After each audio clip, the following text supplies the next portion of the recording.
Mixed seeds. What if we were given thousands of mixed seeds? Would we care? Are mixed seeds worth our time if we were given tons of mixed seeds? Should we not bother and just buy our own seeds? I think it's time we find out. I'm going to start a new playthrough and plant mixed seeds on my entire farm and inside of my greenhouse for every season and on Ginger Island, and see when is the best time to plant mixed seeds and if they are even worth our time. Mixed seeds are quite interesting. It isn't actually that easy to get a ton of them because all of the methods of getting mixed seeds rely on random luck, where with other seeds, you can just simply buy them. To get mixed seeds, you will have to harvest weeds or till ground around Stardew Valley. So yeah, there isn't a very reliable way of getting tons of this stuff. Maybe that is actually a good thing. Let's start off with spring. I won't lie, this took much longer than it should have. I hoed the entire standard farm, planted wild seeds, and then watered all of it. It took much longer than it needed to, but at least I am done now. To keep the crop safe, I'm going with my classic rare crow paired with a blobfish mask. This will definitely keep all of my crops safe. There is no way any crow would dare come near my crops with these monstrosities around. I also placed a bunch of sprinklers around my farm, which also took forever to do. It's kind of silly because I'm pretty sure no one asked if mixed seeds were worth it, and here I am trying to answer this unasked question. Anyway, during spring, mixed seeds will produce either cauliflower seeds, parsnip seeds, or potato seeds. So after 12 days, all of the crops will be fully matured and ready to be harvested. Spring is kind of a strange season as there aren't that many super profitable crops, but one of the better ones is definitely cauliflowers. Parsnips and potatoes aren't that good, but maybe the cauliflower can make up for that. I will admit one thing, I usually grow my crops in a very symmetrical way, where certain crops are grouped together, but this random spread actually looks pretty cool. But just you wait until summer. Summer mixed seeds look so cool. I also decided to fill my greenhouse with crops because why not? Alright, so I harvested about 3,500 crops in total, and it does seem that there are way more parsnips than the other crops. Maybe parsnips have a higher chance of being picked, or maybe I was just very unlucky, but that is definitely something to take a note of. After selling everything, we made about 367,000 gold. That isn't really that impressive if you ask me, but I just know that the other seasons will do much better.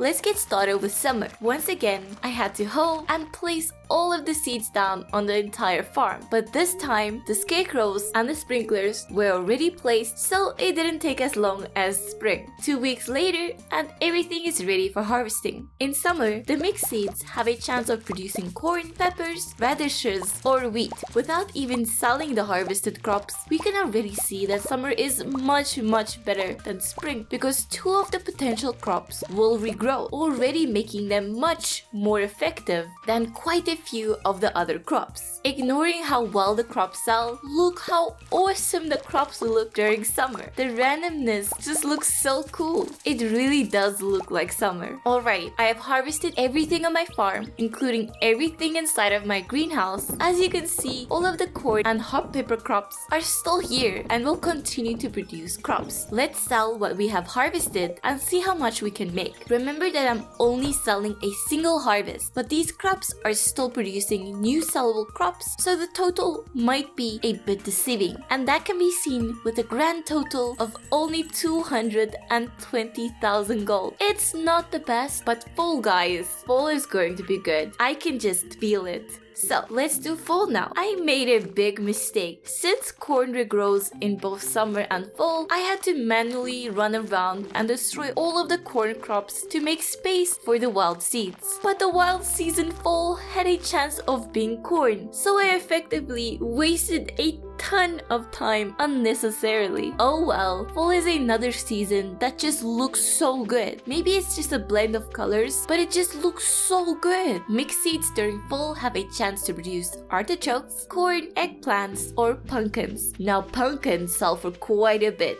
so I do have my hopes up for fall. But let's harvest everything and just see how much we can actually make in fall. Just like summer, in fall we have corn and eggplant crops that will continue to regrow and produce as crops to sell. But there is just a small minor added bonus, because in fall we made 640,000 gold. I'm telling you, it's those pumpkins. They sell for a crazy amount. So far, fall is definitely the best season to grow wild seeds in. Unfortunately, you cannot grow wild seeds in winter. Well, you can technically plant wild seeds in your greenhouse or in crop pots in buildings, but there is no way that would be worth it. So let's head right over to Ginger Island. Ginger Island is an awesome addition to the game. It gives you some more space to farm crops, and crops never go out of season on Ginger Island. But Ginger Island is considerably smaller than our normal farm, and you might think that this would put Ginger Island at a disadvantage for wild seeds. But you don't need to worry, because wild seeds on Ginger Island can produce blueberries, melons, rhubarbs, or pineapple crops on Ginger Island. Yes, pineapples! I'm pretty sure you know just how good pineapples are in Stardew Valley. They are insanely profitable because they regrow every 7 days and they sell for a ton compared to many of the other crops in the game. If you have managed to get quite a few wild seeds over time, I would plant them all over Ginger Island and hope for some of them to turn into pineapple crops. Currently, the only way to get pineapple seeds is by defeating tiger slimes and just adventuring in the volcano on Ginger Island. But with wild seeds, you can get pineapples for free without any risk or added anxiety of entering the volcano. Very cool. So let's quickly harvest everything on our small Ginger Island farm and see how much money we were able to get. I don't expect massive amounts because the Ginger Island farm is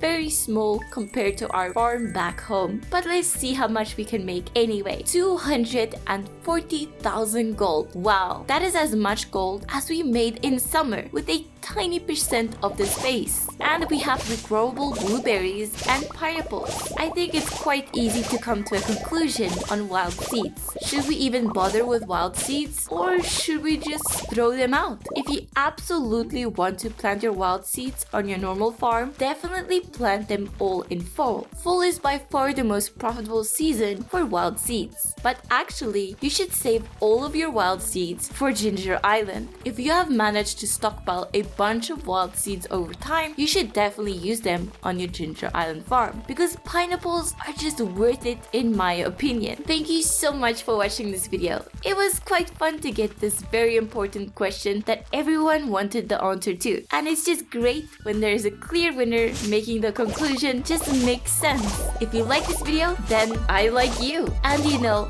I will see you in the next video. But until then, bye bye!